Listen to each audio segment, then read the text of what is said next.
Welcome to the Blitz, the show brought to you by Comic Blitz, the only comics app that brings you all-you-can-read digital comics. Comic Blitz offers thousands of digital comics and graphic novels and hundreds of free comics from publishers such as IDW, Valiant Entertainment, Top Cow, Dynamite, Action Lab, and more. Sign up for an unlimited comic subscription today at comicblitz.com or get started by reading any of our free digital comics. And now, on to the show.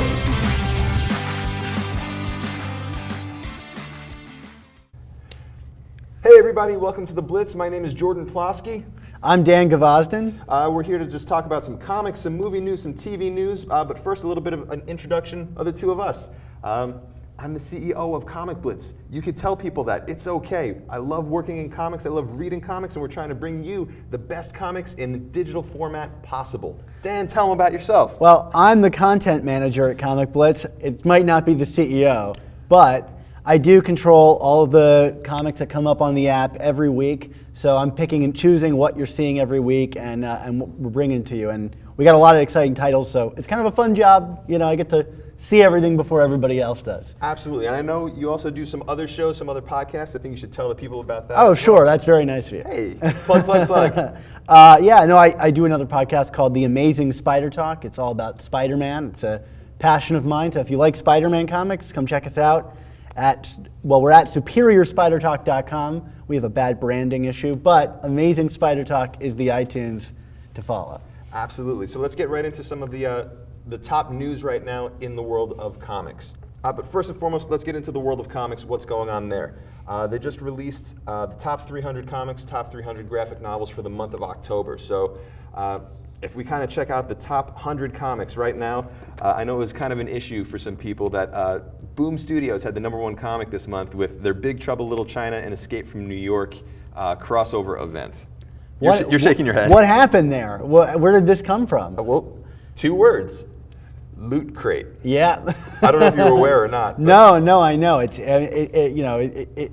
hard to read some of these numbers. We're getting it from. So this is from ICV2.com. Yeah. We're reading their charts right now. Big Trouble in Little China and Escape from New York, a crossover from Boom Studios, was included in the Loot Crate subscription box this month. And when that happens, essentially 500,000 people get a copy of that issue. Yeah. So that went straight to 500,000 people, beating out the #1 comic from Marvel Comics this month, which was The Champions. Yeah. And I know that Marvel had planned on having about 400,000 copies of that out. I think they peaked somewhere at 300 and change, 325 or something like that, which is very respectable numbers. Not what they were looking for, but a great book. Yeah, I have to tell you, I loved it. I mean, something that people might learn about me the more that you watch this show is I'm a New Warriors fan. And when you have a book like The Champions that so mirrors what the magic was of the New Warriors, I'm just a fan. Plus the artwork from Humberto Ramos doesn't hurt at all, and No. Mark Waid is fantastic. Right? The only thing that can make it better for you, I guess, is if Speedball showed up. You know what? You might be onto something there. I think you need to pitch that. Absolutely. I thought the second issue of this series was even better than the first. So Agreed. Maybe we'll see some sales going up on that, but it's a solid book. Absolutely, and I have to say that was the first time I read anything about the Totally Awesome Hulk, and I liked his character as well. Oh, his series has been really good too. You know what? I actually went back and I checked it out. Oh, did you? Yeah. I'm going to keep reading that for a little bit as well. Yeah, Greg Pak is really nailing it on that thing. Absolutely. So going down the charts, we have Doctor Strange, Sorcerer Supreme, #1 at #3. I mean, obviously, with all the hype of the movie, I haven't read the issue, so I don't know if it's like a movie adaptation. No, it's not.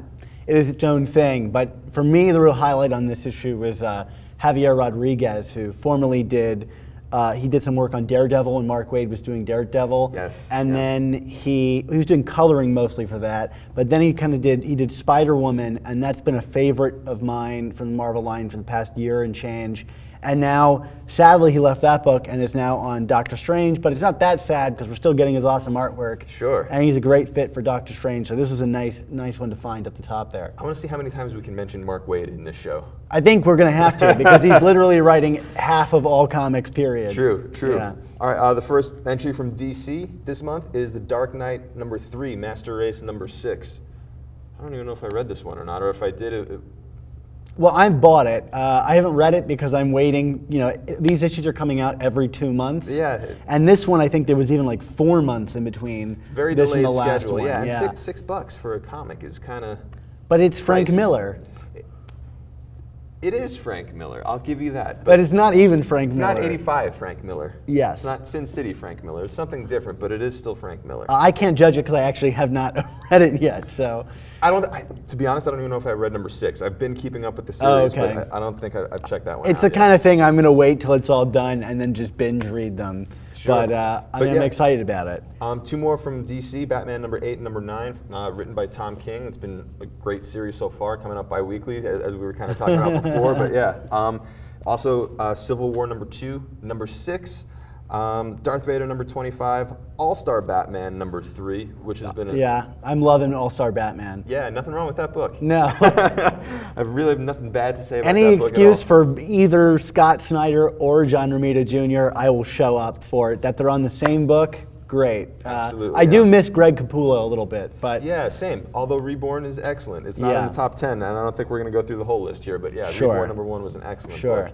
Rounding out the top 10, Walking Dead number 159 from Image Comics, so the only independent comic company to get into the top 10 this month.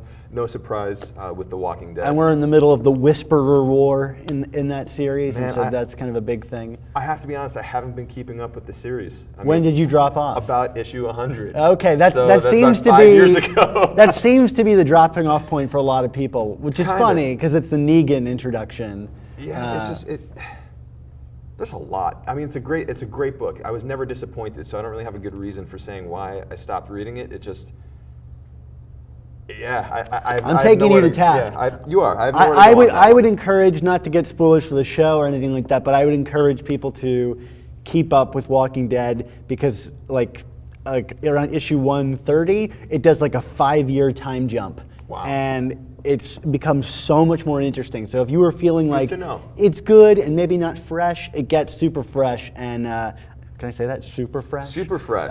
So there you go. I would recommend people keep checking out Walking Dead. Awesome. So on to the top 300 graphic novels for Sure. the month. All right. So I know that we saw number 1 was Champions, No Time for Losers, and you were like, Champions? How are? So, but it's the old Champions. And from that's what back I'm. in But the day. even still, number 1 book of like beating out of all of Image's books is this old trade of Champions. Well, if you look closely, right? So first of all, it's half the price of a regular trade. Number 1. Okay. So, and number 2, it only outsold the next number 2 book by about 100 copies here. All right. And that's a pretty slim margin. So, but still, to be in the top 2 with a With 20, an old 30-year-old book, Yeah, absolutely. I think it's a little strange. Number 2 on the list this week, Wicked and Divine, Volume 4, followed by East of West, Volume 6, Tokyo Ghost, Volume 2, and Low, Volume 3. There come the Image books. Yeah, exactly. I mean, that's just the way that they seem to have, their business model seems to be a little bit more geared towards the graphic novel, the trade, the collection, which is funny because, I mean, without the single issues doing well in sales, it's hard to even get to that republish the trade kind of thing. But yeah, I mean, they kill it. I mean, Well, now they're really fast about it. I mean, like every time they've moved to like 4-issue trades, and and bump the price, a little down a little lower, bit, yeah. And I feel like, and it'll be like the issues will finish, and then the next week you'll get a trade. And Yeah. I wish more companies would do that. DC, you're like waiting a year and a half to get like a trade paperback of something. true. You Yeah, know? no, they're right on it. I mean, Yeah. well, look, because of the fact that it's creator owned, and these creators are actually relying on this as income. Yeah. I mean, I understand trying to get it out there as quickly as possible. Sure. Number 6, we were just talking about this before. Unbeatable Squirrel Girl beats up the Marvel Universe hardcover edition. So I know you were saying it doesn't sell so well in single issues, but I mean, hey, for a hardcover, that means it had to go through the single issues and the trade paperback to even get to a hardcover. So there's definitely a following there. Now, I don't know this for certain, but I have like this feeling that like, and this is not to lump a whole sex into one kind of buying pattern. Sure. But I, like based on my own experience, my fiance, she does not like reading single issues. She only likes reading trades. And I wonder if, since the female audience is somewhat newer to comics, like it's certainly being marketed towards a lot more recently, I feel like a lot of new comic book readers gravitate towards the trade. So I wonder if a book that has such a female hook to it, like Squirrel Girl, sells better in trades because its audience is largely women. It could be. I mean, I know Saga isn't on the list this month, but that's only because they didn't release right, a new trade right, paperback this month. But could be the same for something like that. Yeah, plus it feels more like a book. I mean, that could be part of the lure. Like, it's not a comic book, it's a book. Well, it's funny because I think Unbeatable Squirrel Girl is such a great, like, issue by issue series. It's like a lot of one and done stories. But, I mean, hey, if you want to read it in a book, go for it. It's a great book. Absolutely. Ryan North is killing it. Yeah. Number 7, Doctor Strange. Obviously, the movie's out, so people are going to be trying to read up on Doctor Strange. Look at this, number 8, color your own Star Wars book. So I'm not surprised it's Star Wars. I'm not surprised either, but I'm does that really surprised the belong top here? 10 are not Star Wars. but does it belong on this list? It's a coloring book versus a book to read, or you can read it, but I don't know how you read your comics, Jordan, but I color them all in as I go. It takes a very long time to do that. Yeah. No Time for Love, Dr. Jones. Trees, Volume 2 at number 9, and Batman Dark Knight Returns book and mask set. I wasn't aware. Do you know about that, or? I don't. I mean, I've seen the Joker masks, that like the really grotesque Joker masks. Where he peels off his face? Yeah, but that's not the Dark Knight Returns. So maybe there's like a Batman hood or something you can. I'm not sure what comes with it. I know we're only doing the top 10, but I do need to point out, so number 11 right now is March Volume 1. Now, it's probably even higher. It's probably sold more than all of these books, but because these charts only show what ships through Diamond. Yeah. I think it might be a little skewed because I know March is like one of the top selling books like through Amazon right now. It was back on the New York Times bestseller list. So it's really weird to see it at number 11 here when it's, you know, like number 1, 2, and 3 for like the first 3 volumes like on Amazon and You mean stuff Diamond like that. doesn't have a complete monopoly over? Well, I just know that there's other channels for people to read their comics. There you go. So let's hop over into the publisher share. So the number 1 publisher this month was Marvel. Took over DC for the first time in about 2 or 3 months since the Rebirth relaunch or reboot or just rebirth, whatever you want to call it. But yeah, DC had been dominating Marvel for the past 2-3 months, which is an irregularity, but now it seems to be settling back to where it was. Possibly. I mean, look, if you take a look at the unit share versus the retail share, and this is getting like really deep into it, but I mean, the margins are much closer in that way, so it's possible. I mean, DC is still selling way better than it had been with New 52 stuff, and that's definitely great to see.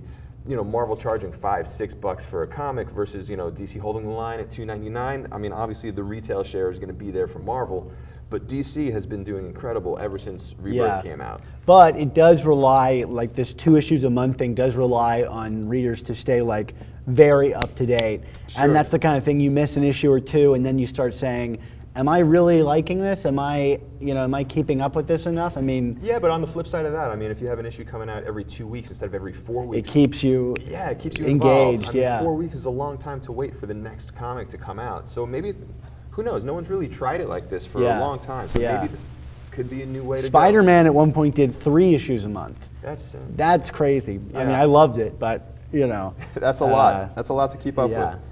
Coming in at number 3, Image Comics, followed by IDW, Dark Horse, Boom, Dynamite, and that's all pretty standard up till Dynamite. But then you get to Titan Comics, so that's pretty cool that they're up. I think they're about number 8 this month, followed by Viz Media and Oni Press.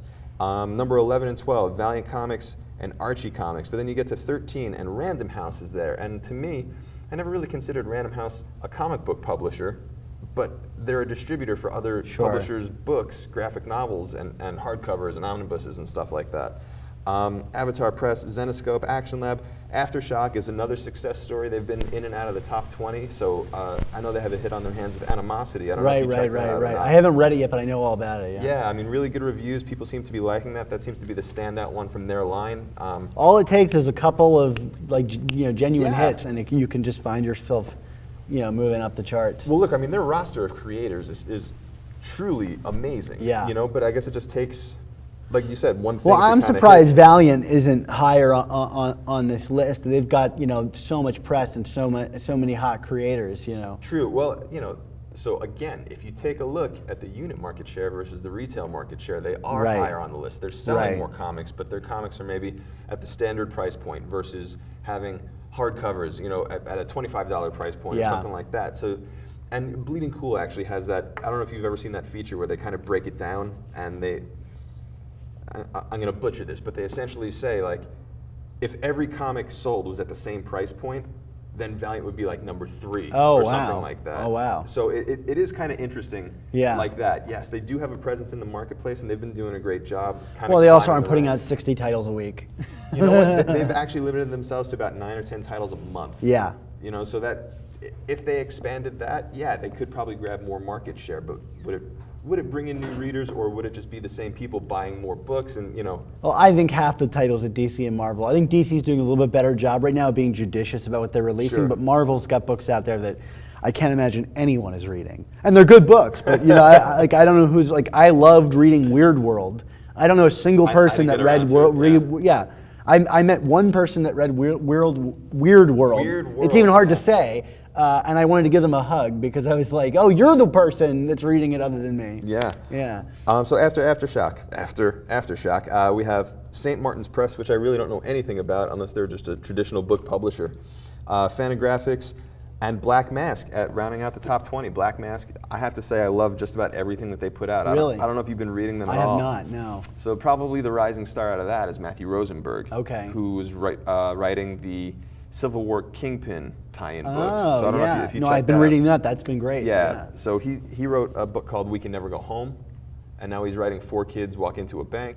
Okay. I don't know if you see it. No, you are much more up on your indie titles than me, it seems. You know what? I mean, I think people don't necessarily understand that, like, hey, there's a whole other world out there aside from just Marvel and DC, Sure. and you know, the occasional Image fan as well. There's so much good writing, and this is if you're watching this, obviously you're into comics, and I want to say that if you read Marvel and DC, all the writers, all the artists, they came from indie comics. So if you like a certain book because you have a certain writer on it, you like how that writer is writing, go back in time, find those other books that they've written, and I guarantee you're going to like it. And not only that, you might find some other stuff that you like as well, and not just stay in your world of Marvel and DC. Not that there's anything wrong with that. Who are you talking to? There's a wonderful camera right there.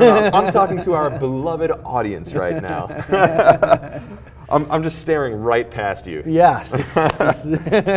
But read indie comics. Yeah, no, it's a good takeaway. Thank you. It's hard to invest your money though sometimes. Like, you know, these books can be costly. You know, so you have to be judicious sometimes. And I understand, like, people. This is why I think shows like this are good. Hearing from you is, you know, absolutely. people that are taking these risks and reading these things. You know what it is? I understand that people get into a buying habit, right?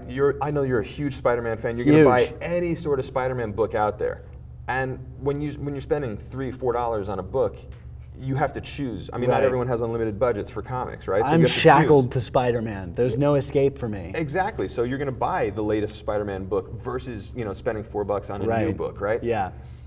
Not to do a shameless self-promotion right here, but that's one of the benefits of Comic Blitz. I mean, you know, having digital comics and having unlimited digital comics and access to that pool, that library of unlimited digital comics, it gives you the ability to discover new stuff because you're not really paying anything extra for it. Right. So all those books that you may have heard of but didn't buy because you had to buy that Spider-Man book to fulfill that completionist in you, to fulfill that collection. He's just a junkie, you know. He's just playing on my brain. I understand, but now you could have the best of both worlds. There are services like us out there for you to check out, like, all that stuff that you missed and say, wow, I really like that stuff, kind of risk-free, and then start buying those, you know, like start collecting those and become, you know, a completionist for another series.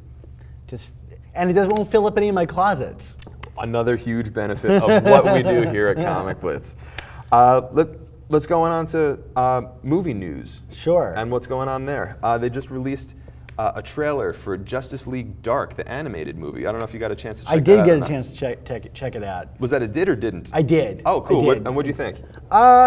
It looked fine. I've become increasingly dubious about these kind of like Bruce Timm-led DC animated films. They were always the best, but recently they've taken like a hard turn into like the R-rated direction. Yeah. And I feel like, it's probably not the R rating that's doing it, but like they're trying to appeal to like adults, and I don't know whether they're like at that point yet in their creative scope. I mean, although Batman: Mask of the Phantasm, I think, is one of the best Batman movies ever made. Yeah. We'll see. I mean, this looks fine, but I didn't love the Killing Joke or that like Right. the JLA one that they made where it's like an alternate universe JLA. So the one where they were fighting Apocalypse? Not Apocalypse. That would be really Dark alternate Side. universe. That would be very Right. alternate universe. No. I forget what the name of it was. I saw it at Comic-Con a few years ago. All right. It's like the redheaded stepchild of Batman and like I don't know. They're all like these like fringe characters that they made up, and I don't know. I mean, it's gonna be. I'm gonna take it on a case by case basis. But Yeah, this I looked understand. all right. Yeah. All right. Yeah. Fair enough. I didn't really get a chance to look at it, but okay. but I do know that it was Justice League Dark. I mean, you have Constantine in it, and Yeah. that it was more like an R-rated type movie, which is interesting that they're kind of skewing their animated series that way. Yeah. Well, I think their audience has kind of grown up with them. So. That might be it. I mean, Yeah. it's got to be a calculated move on their part. Well, who's buying DVDs these days? I mean, like I think you it's. could buy a digital stream or It's something true. like that. It's true. you know. It's true. Also, in the news today from ICV2 was they're rebooting the Green Hornet. That I guess nobody really asked for. I mean, Yeah. Look, the Green Hornet comics are great. I mean, Yeah. again, let's mention Mark Waid again. He wrote the Green Hornet, and it's. Can we have like a tally counter? Yeah, I think for that's the- 3 for Mark Waid in this episode. Kevin Smith wrote a run on the Green Hornet as well. So the comics are fantastic. The TV show I know is a cult classic, but then Yeah. you get the Seth Rogen movie, and all props to Seth Rogen. I know he's a huge And fanboy. Michel Gondry, the director. Sure. Look, I know you have people with high-level geek credentials on that movie. It just for some reason didn't connect. So I don't know who holds the rights. I don't know what studio is doing it, but they're going to be coming out with another Green Hornet movie shortly. Okay. Yeah. Okay, says Stan. That's about all I have to contribute. Right Yeah, of course. now. Okay. More Rogue One footage keeps coming out. I'm very excited for Rogue One. I don't know how you feel about it. I'm Oh, man, this- I'm you know what? Forget it. cautiously optimistic. I'm Forget it. cautiously optimistic. I don't want to know. I don't think Dan liked The Force Awakens. I did not like The Force Awakens. Okay, maybe this will be another episode we could talk Star Wars. No, I'm really excited about Rogue One, but I have one hesitation. The visuals look incredible, the story looks great, but the dialogue in all of the trailers seems really stilted to me. And I understand that the dialogue in It's the not Star in Wars context, films yeah? it's not in context, and the dialogue in Star Wars films has kind of always been a little stilted. Sure. But it does give me pause. And I think it's more that I'm not willing to let my heart be broken again. But deep down, I'm the most ecstatic person in the world about this movie. Let's run with that Okay, feeling. all right. Ghost in the Shell trailer just came out. Yeah, Scarlett Johansson. I was primed to not like this trailer because of like the whole whitewashing scandal Yeah, of thing. course. But I got to admit, I mean, it looks really cool. Did you ever watch the old anime of from course, like '95? I think. yeah, or whatever it was? I own a copy of it Okay. on DVD, which Yeah. yay, physical media. I think I have it on VHS somewhere. Because people still watch VHS. Clearly, you're watching it a lot. Yeah. all the time. Yeah. Burnt out that tape. No, I love that. And I mean, this looks like a straight translate. I mean, every shot is nearly identical. Sure. I don't really know if it's going to add anything. I mean, the anime is kind of perfect as it is, but Yeah. it looks visually incredible, and I'll go see it. As much as I Sure. want to protest about the whitewashing stuff, it's like, okay. Look, maybe it'll make sense in context. Who knows, right? Yeah, I mean, Maybe. I don't she know. is an android after all, right? There you go. So, I mean, like, so, There's no skin color, or should be sexual orientation, I guess. Gender rather, I should say, for an Yeah. android. But whatever. I mean, Scarlett Johansson's going to sell tickets. That's what it comes down to. I mean, I guess so.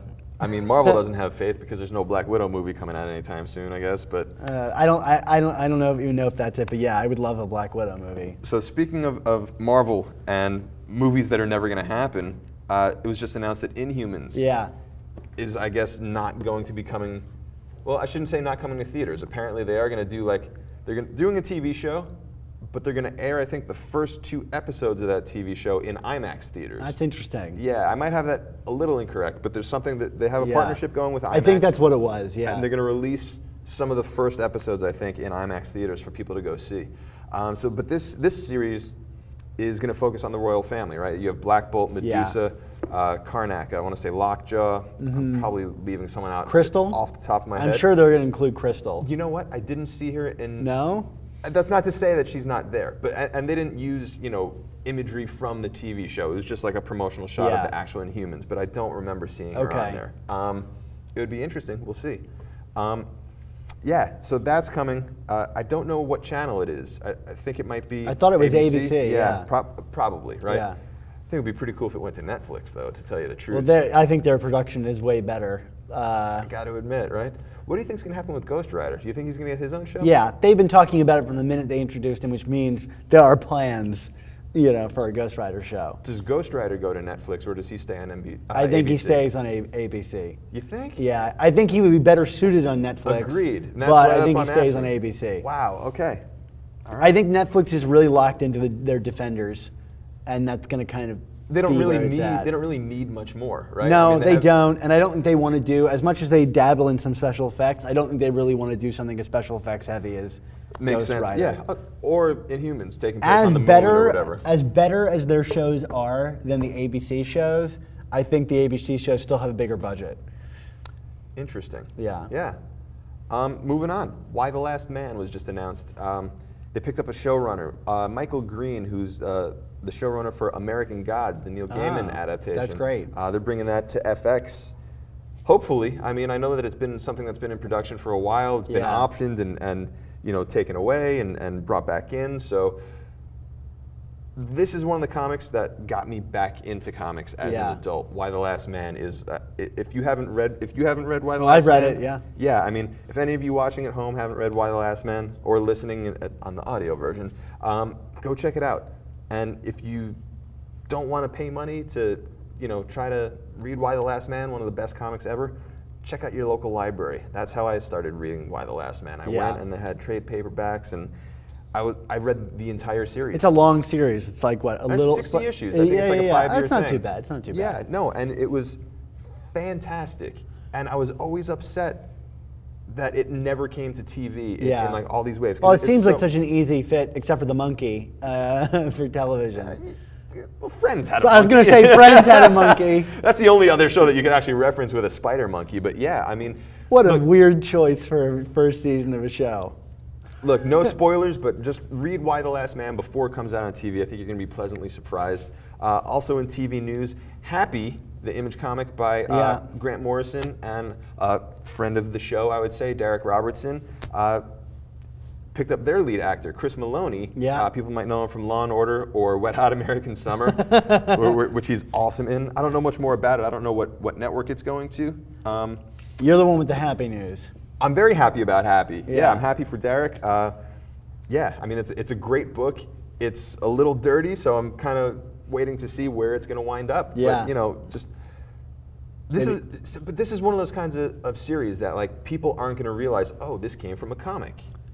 Because it's not about superheroes. Sure. It's like a detective book. But Yeah. and people are going to watch it and probably think it's great and not even realize that it came from the brainchild of, like two of the most prolific creators in comics. Well, I think we're moving closer and closer to that time where like comics aren't synonymous with superheroes Agreed. in pop culture. I mean, I think that's been a real, as much as I love superhero comics, it's been kind of a struggle for comics to free themselves from that because I think it really limits your audience. I Although agree. superhero movies make a ton of money, those people don't necessarily go and pick up a superhero comic book. Well, I have a lot of thoughts on why that is, and that Yeah. could be for a whole other Great. time. And finally, I guess in movie and TV news, I'm going to butcher this name and I apologize. Do you know how to say it? Yeah, it's Hayao Miyazaki. Hayao Miyazaki. Awesome. All right, Okay. so he's the creator of Howl's Moving Castle, and Yeah. Poyo. Some incredible. Ponyo. And Spirited Away. That's the other one, Yeah, Spirited Away. yeah. So I mean, some of the most inspirational Japanese animation out there. I mean, that The really best animation in modern time. Yeah, I sets think. the bar. Best animation, you say? Like even better than? Pixar? Okay. Yeah, I think it's better. But I mean, I like Pixar a lot, but I mean, I have a certain affinity for 2D hand-drawn Yeah, same. stuff, and I think his films there's so much depth and creativity. I think Spirited Away is one of the best films ever made. That's amazing. I'm gonna have to rewatch that. It's been a while. It's so great. Yeah. And it has one of the best soundtracks ever. But the funny thing about this, him coming back for another film, I think it's called Boro the Caterpillar is the film that he's doing. See, I didn't even know what it was. Okay. Yeah, and he has said after the past 5 movies he's done that he's retiring after each one of them. So Oh, like so- he always manages to. Nobody ever believes that it's going to be his last film. Gotcha. And here You I know. thought this was newsworthy, but apparently No, it's no, no. all It the totally, time. it totally is because it's been a while since his previous film, and people really thought that was it. Sure. And the film itself was kind of like a denouement of his career. You know, like it was kind of about filmmaking. You know, in the abstract. So people thought that was the end, but now he's coming back to do this other one. So Gotcha. yeah. Last thing I have, Doctor Strange annihilated the box office. I think it did like 85 million, was the #1 movie. I think it's Marvel's like 14th movie in a row that was the #1 movie at the box office. Something like that. It's Yeah, some right. crazy record. I haven't seen it yet. What? Yeah, sorry, wife and kid, it happens. I mean, Well, take them to the movies. It's so much fun. They would love it. I'm sure my 6-year-old's mind would be blown. Yeah. Oh, yeah. She would encounter Steve Ditko for the first time and just. There you go. Yeah. No, it's great stuff. I think it's my second favorite Marvel movie, Behind what? behind Captain America 2. Ooh, good pick, good pick. Yeah. Yeah, all right. That's really it for movie news. Are you watching any of the like CW, the Arrowverse stuff? I'm not. I need to get into it, but I have to admit that I have a certain bias about like television. Yeah. I can only take camp like so far in my television. I gotcha. So like I can't really watch Agents of S.H.I.E.L.D. because it's like it doesn't pass the camp. Like The test? Yeah, yeah. The Dan test? But the like Netflix Marvel shows Oh, are like so good. completely camp free for the Yeah, most part. they're So gritty. I can get into that. Gotcha. It's just a personal taste thing because I've heard The Flash is amazing. Flash is outstanding. So there's Flash, Arrow, Legends of Tomorrow. Yeah. And now Supergirl is back on CW. Right. I missed the whole first season of Supergirl because we don't have cable and CBS isn't part of Hulu or any of the streaming services. Sure. So Supergirl's on Netflix now. I think we're going to try to go back and catch that. Legends of Tomorrow season 2 is so much better than Legends Yeah, season 1. Oh I my had heard God. season 1 was not hot. It was not great. They got rid of the lead guy. They brought in a new lead guy, and Oh. it seems to be gelling a lot better. Okay. Yeah, it's a really great show. Flash is still kicking ass. That show has just always been good. Arrow has definitely picked it up a little bit. Yeah. Last season was not so great. They kind of brought it back. They actually introduced Wild Dog, Mr. Terrific, or some new characters this season. Yeah. Are you excited about their Cloak and Dagger show that they're doing? Did Oh. you know about this? Yeah, I heard something like the ABC Family channel. Yeah. Is it animated? Cloak and No, Dagger? I think it's live action. Wow. That'll be cool. Yeah. I always like them. Yeah. It'll In, be- in every iteration, no matter how they reboot and redo those characters, I've always liked them. They're just cool characters. Yeah, absolutely. Always a fan. Lucifer. I love Lucifer. If You you're- do, yeah. It's such See, a I had good heard show. mixed things about this too. Oh my God. It's campy, so it might not pass your Okay, test, see, but it's an excellent this- show. I highly recommend it. We're gonna create the Dan Gavosdin camp Yes. test. Yeah. Totally. I'm not much of a gamer. Do you play games at all? I do, but I think I listen and read more about games than Makes I sense. play them these days. I think I've become more obsessed with the industry than like playing them. Makes total I buy sense. I Dark gotcha. Souls every year, Yeah. and then I obsess over Dark Souls, and then that's kind of the year is over for me. I got you. So you have your game that you like, and that's about it. I buy like whatever Naughty Dog is doing, and then whatever From the Studios is doing, and then just obsess about them. But I'll play like the smaller games here and there, like Gone Home. Have you played Gone Home? I know nothing about gaming. In Oh. all honesty, I mean, the last game system I had was an N64. Oh wow! You still trying to beat like Majora's Mask or something like that? Who? It's a Zelda game. Oh my goodness. Oh no! Although I will tell you, I'm looking forward. I want to get one of those little NES systems. That Oh, you are, yeah. Oh, that's my jam. Like all that stuff. What about the Nintendo Switch? Did you see that? Is that the one where you could kind of play it anywhere? Yeah, you can like pop the controllers off and on and take it with you. That looks like a really. I mean, that seems like a no-brainer to me. That looks like a really. Yeah. That makes a lot of sense to be able to bring your video game Sure. anywhere. Of course. I'm excited about it if the price point is like right. If I it's don't like even know what $250, I'll pick it up. When does it come out? It comes out in March, is the rumor. Oh, yeah. all right. Look, I mean, that's cool stuff, and I don't really have much else to discuss for this episode. Dan, you got anything? I'm washing my hands of this conversation. All right, well, Dan, thank you for your time. Everybody, thank you for tuning in, checking us out on The Blitz. We're going to be back with another episode soon, and take us out of here. Am I like dancing? I don't know. Hey guys, don't forget you can sign up on comicblitz.com Visit us on social media, twitter.com/comicblitzapp, facebook.com/comicblitz, and instagram.com/comicblitz.